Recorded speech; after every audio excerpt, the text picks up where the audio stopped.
So మా Raja Saab premiere show talk అయితే బయటకు వచ్చింది. నువ్వు చూసావంటే నేను చూడలేదు, బట్ కొన్ని దగ్గరలో వచ్చేసినాయి, ఆన్లైన్ సోర్సెస్లో వచ్చినాయి, జెన్యున్ వెబ్సైట్ల నుంచి వచ్చిందనమాట రివ్యూ. సో వాళ్ళది నమ్మి నీకైతే మీ వద్దగా తీసుకొచ్చాను వీడియో. యాక్చువల్లీ సినిమా రిలీజ్ అయిన దగ్గర నుంచి ఫస్ట్ షో పడింది, ఇప్పుడు ప్రీమియర్లు పడ్డాయి కదా, పడిన దగ్గర నుంచి కూడా ప్రతి 10 నిమిషాలకు ఒక అప్డేట్ బయటకు వస్తుంది. సో ఫస్ట్ 30 మినిట్స్ అట్లా ఉంది, ఫస్ట్ 1 అవర్ అలా ఉంది, ఇంటర్వెల్ అలా ఉంది, ఇవన్నీ కూడా మన బయటకు వచ్చినాయి. నేను అవేం స్క్రీన్ షాట్లు కూడా పెట్టను, బట్ మీకు చెప్తాను. First of all guys, Maruti అంట కొంచెం జెన్యున్గా అటెంప్ట్ చేశాడు. తన ప్రీవియస్ ఫిల్మ్స్ ఏవైతే ఉన్నాయో, భలే భలే మగాడు, మహానుభావుడే, సో కొన్ని ఉన్నాయి, ప్రేమ కథ చిత్రం, సో ఈ అన్ని సినిమాల్లో ఉండే ప్యాటర్న్ వేరు, ఇందులో ఉండే ప్యాటర్న్ వేరు అనమాట. చాలా ఇంప్రూవ్ అయ్యాడంట.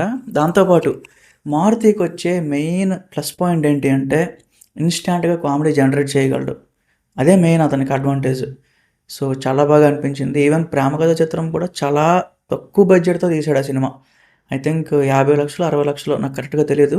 చాలా తక్కువ బడ్జెట్తో తీస్తే ఎక్కువ ప్రాఫిట్స్తో తీసుకొచ్చింది ఆ సినిమా అయితే. సో అలాంటిది ఒక మీడియం బడ్జెట్ ఫిలిమే, మీడియం కూడా అన్నాను నేను, లో బడ్జెట్ ఫిలిం ప్రేమ కథ చిత్రం అంత బాగా తీసినప్పుడు రాజాసాబ్ కూడా ఖచ్చితంగా ఇంకా బాగా తీస్తాడు అని చెప్పి నా ఒపీనియన్.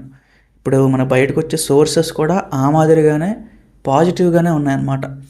ఫస్ట్ 30 మినిట్స్ ఏదైతే ఉందో కొంచెం స్లోగా ఉంది అని చెప్పి అంటున్నారు.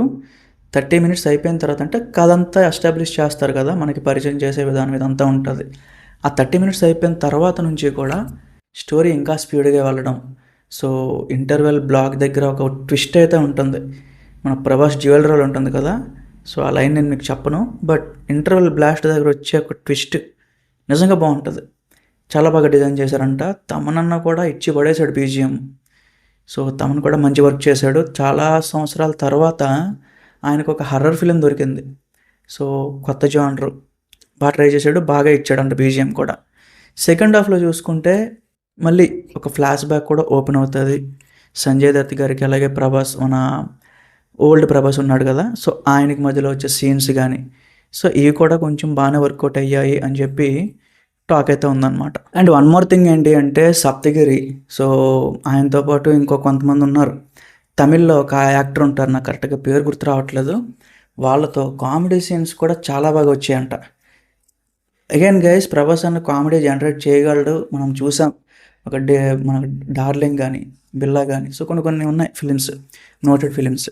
సో ఈ అన్నింటిలో అంత బాగా చేశాడని తెలుసు. ఇప్పుడు రాజాసాబ్లో ఏంటంటే మారుతి గారు ఆ పల్స్ ఏదైతే ఉందో కామెడీ టైమింగ్ని బాగా యూస్ చేసుకున్నాడని చెప్పి టాక్ అనమాట. ఇప్పుడు సినిమాకి ఏం కావాలంటే జస్ట్ ఒక యావరేజ్ టాక్ సరిపోద్ది గైస్. ఇప్పుడు ఆదిపురుష్ అనే సినిమా అట్టర్ ఫ్లాప్, అది డిజాస్టర్ సినిమా, దానికే నియర్ బై 50 crores 60 crores ఆ మార్కెట్ వరకు వెళ్ళింది. ఇప్పుడు దీనికి యావరేజ్ టాక్ వచ్చిన పండగ కాబట్టి ఖచ్చితంగా ఇంకెళ్ళిపోద్ది. ఇంకా దానికి రావాల్సిన అమౌంట్ కానీ అదంతా కూడా రికవర్ కూడా అయిపోద్ది అనమాట. నా వరకు గైస్ ఇదైతే పాజిటివ్గానే నడుస్తుంది ప్రతి దగ్గర.